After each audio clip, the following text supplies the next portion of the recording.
O ministro Alexandre de Moraes foi incluído na lista de sanções do governo americano, isso você já sabe. Que o Dino respondeu, provavelmente isso você já sabe também. E agora você está no meio de um fogo cruzado entre basicamente duas grandes forças que a gente tem no Brasil e nos Estados Unidos. Isso balançou os mercados e até os bancos brasileiros estão no fogo cruzado. Será que isso pode te impactar? Vamos trocar uma ideia sobre isso no vídeo de hoje. A pessoa que está falando é Pedro Guedes, sou economista da escola IZT. E vamos trocar uma ideia sobre o que está acontecendo aqui no Brasil em relação a Trump, Alexandre de Moraes, Dino, bancos e como é que fica a tua vida como investidor no meio dessa confusão toda. Então, depois do Trump ter colocado a lei Magnitsky aqui sobre o Alexandre de Moraes, ter sancionado ele, o Dino foi lá e disse, cara, essas leis aqui americanas não valem sobre o território brasileiro não, e não é muito bem assim que funciona, porque essa lei Magnitsky funciona basicamente como uma epidemia, já te explico do porquê. Notem que nos últimos dias a curva de juros futura subiu, e se a gente parar para ver, o próprio dólar nos últimos dias também subiu, então a gente saiu de um dólar ali de 5,37, 5,38 para um dólar que chegou a bater 5,50. Mas vamos só recapitular. O Alexandre de Moraes foi incluído nessa lista da Lei Magnitsky em julho. E aí entra uma situação inédita aqui no Brasil, porque é a primeira vez que o ministro do STF é sancionado. E isso vai gerar um efeito cascata, porque basicamente o Alexandre de Moraes, vamos dizer que ele tem conta no Banco do Brasil, como hoje mesmo o cartão dele da bandeira americana já foi bloqueada. Mas Pedro, por que foi bloqueada? Porque simplesmente Visa e Mastercard são operadoras dos Estados Unidos. E aí se simplesmente a bandeira está sendo operada naquele cartão, o cartão pertence ao Alexandre de Moraes, as bandeiras preferem optar por não estar fazendo essa transação. E o banco que emite o cartão e a bandeira que está ali permite que o Alexandre de Moraes continue fazendo as transações. O banco pode ser sancionado e as próprias bandeiras como Visa e Mastercard também podem sofrer multas. Então o Banco do Brasil simplesmente tomou a decisão de que não iria mais operar os cartões do Alexandre de Moraes de bandeira americana e ofereceram um cartão Elo para ele. E aí basicamente a gente vê que o Alexandre de Moraes tem cartões bloqueados após a sanção da lei Magnitsky e o banco oferece uma bandeira nacional, famosa Elo, como assinatura. Até mesmo sugerindo abrir conta numa corretora. Aí Cicobi, aí Sicredi, dá para abrir conta lá se quiser, hein? Mas se basicamente o Dino, que foi considerado tóxico, né, pelo governo norte-americano, ele disse que as leis americanas não iriam valer aqui porque o Banco do Brasil tem que se preocupar. Simplesmente porque o Banco do Brasil faz negociações em dólar, tem clientes do agro que exportam para fora, usa o SWIFT, que é a maior rede ali de transações globais. Então, se basicamente o Banco do Brasil é um dos bancos, né, que a gente tem aqui, que ele deve ter conta, por exemplo, o Alexandre de Moraes deve ter conta em outros bancos provavelmente, ele continua permitindo transações de Alexandre de Moraes com essas bandeiras como Visa e Master, Estados Unidos sanciona, se sanciona o Banco do Brasil, cara, ninguém vai mais transacionar com o Banco do Brasil. E aí vai aplicar multas, não vão transacionar com o banco no Brasil, e aí? Quando é que vai tirar a receita? E a gente já sabe que o Banco do Brasil não tá indo tão bem nos últimos trimestres, né? Lembrando que a gente tem vídeo aqui no canal falando sobre isso. Se você não viu o vídeo do Banco do Brasil, tá um vídeo recente, vai lá e dá uma assistida nisso. Porque no final do dia, a lei Magnitsky permite sancionar estrangeiros de corrupção ou violação dos direitos humanos. E aí isso vai de congelamento de bens nos Estados Unidos, proibição de entrada no país, você tem um bloqueio de negociar com qualquer empresa estrangeira americana e o mais grave é que isso se aplica extraterritorialmente. Então isso não só vale lá nos Estados Unidos, mas basicamente ao redor do mundo. E no mais recente, como eu havia dito, um órgão do Departamento de Estado americano disse ali que o Alexandre de Moraes é um cara tóxico para fazer negócio. E aí aumenta cada vez mais a preocupação com os bancos. Isso vai gerar aquele grande dilema. Será que eu devo obedecer ao STF, mas posso ser sancionado pelos Estados Unidos? Ou eu obedeço aos Estados Unidos e posso ser sancionado pelo STF? E complicou, né? Porque, cara, tá no sinuca de bico. O impacto disso tudo, como a gente já falou, é bolsa caindo, DI futuro subindo, dólar subindo. E se você parar um pouco para pensar, é que se o sistema financeiro brasileiro for impactado, isso vai impactar muita gente também. Isso vai impactar até os próprios brasileiros. Para você ter uma ideia do que eu tô falando, eu basicamente trouxe aqui as transações que são feitas ao redor do mundo pelo método SWIFT, pra gente ver o quão forte é o dólar no meio dessa negociação. Então 47% de toda a negociação é feita ali em dólar. E a gente olha na moeda chinesa, o yuan, cara, tá em sexto lugar com 2,8. Então note que basicamente o dólar é uma moeda muito forte e que sim, basicamente todas as exportações, trocas de moeda, operações de câmbio, cara, os bancos no Brasil fazem e utilizam via SWIFT, que esse é o método mais tradicional de ser feito. Uma alternativa ali pode ser as cooperativas de crédito, mas também não acho que seja da melhor, porque se você pegar o banco da cooperativa de crédito, via de regra vai ter ali bandeira Master ou bandeira Visa. Talvez seja melhor o Alexandre assumir a bandeira Elo e ficar com ela mesmo. Tem alguns bons benefícios na bandeira Elo, tá? Então, se o Alexandre não conhece, deveria conhecer. Se a gente parar pra ver essa matéria que o Alexandre de Moraes fez no Washington Post, cara, ele disse que não há a menor chance de recuar 1 milímetro. E conhecendo Trump,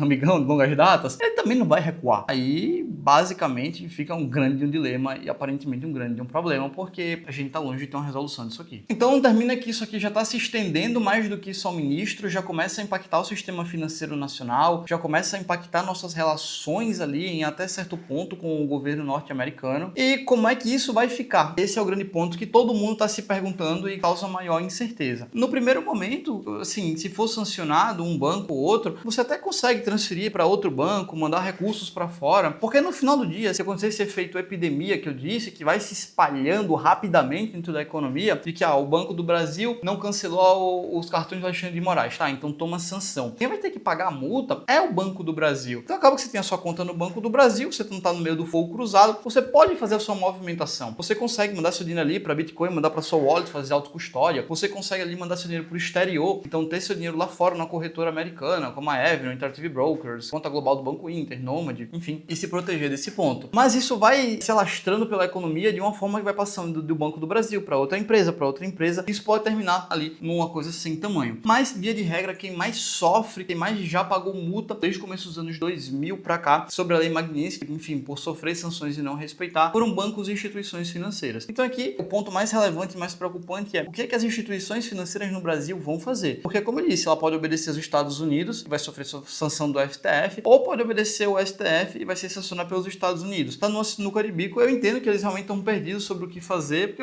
vai obedecer quem? O STF? As relações que tem ao redor do mundo, porque, cara, tá ali muito perdido. Então, assim, estamos na sinuca de bico, o Alexandre já deixou bem claro ali que não vai recuar, o Trump também aparentemente não pretende recuar, e aí fica uma guerra de força para ver quem vai levar isso para frente. O que eu digo para vocês é que, assim, pelo menos você deveria ter 30, 40% do seu patrimônio no exterior. Isso desde você ter ativos dolarizados, como você investir em ativos do exterior, enfim, ETFs lá fora, estoques lá fora, REITs lá fora, renda fixa lá fora, e você também ter Bitcoin, parte do seu Bitcoin ali em autocustódia. Você fazer a autocustódia dos seus Bitcoins, porque através da autocustódia dos seus Bitcoins você vai estar ali seguro, fora do sistema financeiro tradicional, do sistema Fiat, e não vai estar dependendo disso. E se você está perdido sobre como investir no exterior, como fazer a sua autocustódia de cripto, dentro do IZT eu te ensino todo esse passo a passo, como aqui vocês podem ver que eu tenho uma aula como você investe em Bitcoin, como você configura, como você faz a sua custódia da sua Cold Wallet, como a Treasure, que está aqui nessa aula, e também como você investe nos melhores ativos do exterior, seja ETFs, REITs e estoques. Todo passo a passo que você precisa para comprar bons ativos na sua carteira, seja no Brasil, seja no exterior. E se você quiser fazer parte, meu link aqui embaixo na descrição, beleza? Então, foi isso pro vídeo de hoje. Espero que o Brasil tenha um futuro mais calmo e tranquilo nos próximos meses, ou até nos próximos anos, décadas e milênios. Tá uma loucura e vamos ver o que acontece aí, porque é uma guerra de forças e aparentemente ninguém vai abrir mão nem tão cedo. Então foi isso pro vídeo de hoje. Deixa o like, se inscreve no canal. É só o começo. Até o próximo vídeo.